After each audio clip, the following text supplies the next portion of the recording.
सभी को मेरा सलाम, नमस्कार, सत श्री अकाल। बिहार का चुनाव जल्द होने वाला है और सभी पार्टियां अपनी ताकत तो झोंक ही रही है। नीतीश कुमार और नायडू, इनके सहयोग से केंद्र में सरकार है, भाजपा की सरकार। और बिहार में चंद्रबाबू नायडू तो नहीं है, लेकिन नीतीश कुमार एनडीए गठबंधन में है।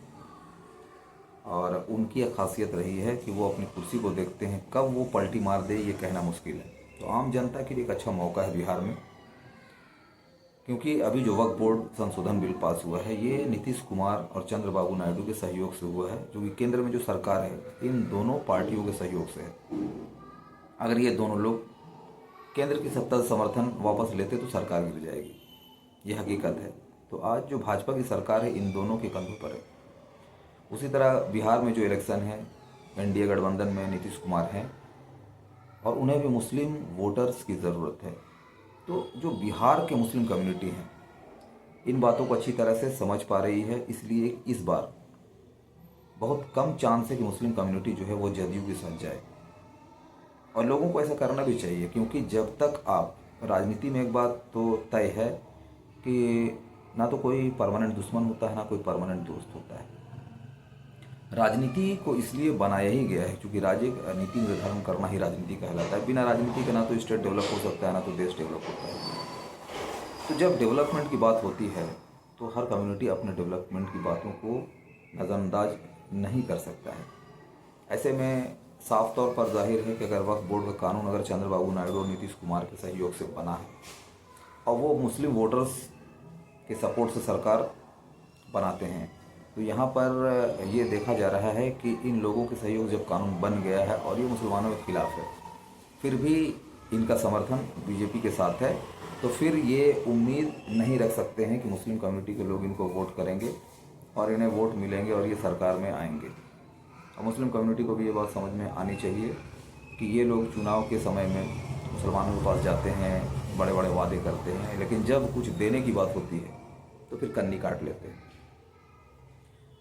तो चुनाव ही एक ऐसा माध्यम है जहाँ पर उन नेताओं को सबक सिखाना होता है जो नेता सरकार में आने के बाद भूल जाते हैं कि जनता ने उन्हें सरकार बनाने में सहयोग किया है। और चूँकि जनता ही सर्वोपरि शक्तिमान है, लोकतांत्रिक व्यवस्था में जनता के ही पास ताकत होती है। जो नेता होते हैं वो एक सेवक होते हैं। ये अलग बात है कि वो अपने आप को सेवक मानने से इनकार करते हैं। तो बिहार का चुनाव पूरे देश में बहुत बड़ा प्रभाव डालने का काम करेगा और केंद्र की सत्ता भी बिहार के चुनाव में बहुत हद तक निर्भर है। अगर नीतीश कुमार इस चुनाव में उनकी हार होती है या फिर अगर एनडीए की सरकार बनती है और नीतीश कुमार को नज़रअंदाज कर दी जाती है, तो फिर क्या होगा ये आने वाला वक्त बताएगा।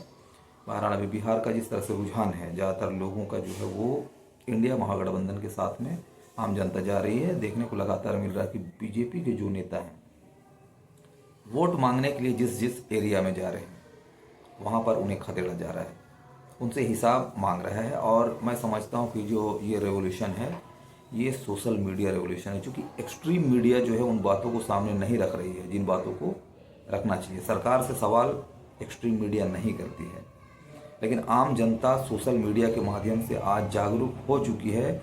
और जिस तरह से देखने को मिल रहा है कि जो भी नेता जा रहे हैं, चाहे वो महागठबंधन के लिए समर्थन मांग रहे हो या फिर एनडीए के लिए, उनसे आम जनता सवाल कर रही है डेवलपमेंट के लिए। अगर कोई नेता 10 साल से वहाँ बरकरार है या फिर 5 साल से लगातार है और उस क्षेत्र का विकास नहीं हुआ, तो जनता सीधे उससे सवाल कर रही है। और ये जागरूकता लानी ज़रूरी है और लोगों को जागरूक होना चाहिए, क्योंकि सवाल करना हमारा राइट है। अगर एक्सट्रीम मीडिया सवाल नहीं करती है तो आम जनता को सवाल करना चाहिए। और जहाँ तक डेवलपमेंट का सवाल है तो डेवलपमेंट हर कम्युनिटी के लिए होना चाहिए, और जहाँ भेदभाव की नीति अपनाई जाती है वहाँ डेवलपमेंट नहीं होता है। ये अंग्रेज़ों का रूल है, फूट डालो शासन करो। तो बीजेपी के पास सिर्फ एक मुद्दा है और वो मुद्दा क्या है? घुसपैठी। जबकि केंद्र में सत्ता उसी की है, बिहार में भी सरकार में वही है। और अगर उन्हें मालूम नहीं है कि कितना % घुसपैठी है, तो ये जिम्मेदारी स्टेट गवर्नमेंट की भी है और नेशनल गवर्नमेंट की भी है। और ये कोई मुद्दा नहीं है, क्योंकि जो मुख्य मुद्दा है वो है बेरोजगारी, महंगाई, और बाकी जो एक आम आदमी के लिए पक्की सड़क, पानी की सही व्यवस्था, मुफ्त चिकित्सा, मुफ्त शिक्षा, अगर इन पर हम बात नहीं कर पा रहे हैं, इसका मतलब हम जनता को अंधेरे में रखना चाहते हैं। तो बिहार की जनता को मैं चाहता हूँ कि मेरे तरफ से एक संदेश है कि वो वोट डालने से पहले इन बातों को सोचें कि क्या सिर्फ अगर हम घर बैठे सिर्फ ईश्वर की आराधना करते रहेंगे तो क्या हमारा काम हो पाएगा, चाहे किसी भी कम्युनिटी के लोग हों। क्योंकि ईश्वर खुदा अल्लाह हम जिसे भी मानते हैं उनका भी कहना है कि तुम्हारे ऊपर तुम्हारे घर परिवार की जिम्मेदारी है, तुम उसके लिए मेहनत करो, तभी तुम घर चला पाओगे, तुम्हारी सफलता तुम्हारे पास आ पाएगी। तो सरकार एक माध्यम है हमारी सुरक्षा नीति बनाने के लिए, हमारे डेवलपमेंट के लिए। बाकी काम हमें खुद से करने हैं। हमारे पास एक राइट है, वोटिंग राइट, उसका सही इस्तेमाल करें। जय हिंद, जय भारत।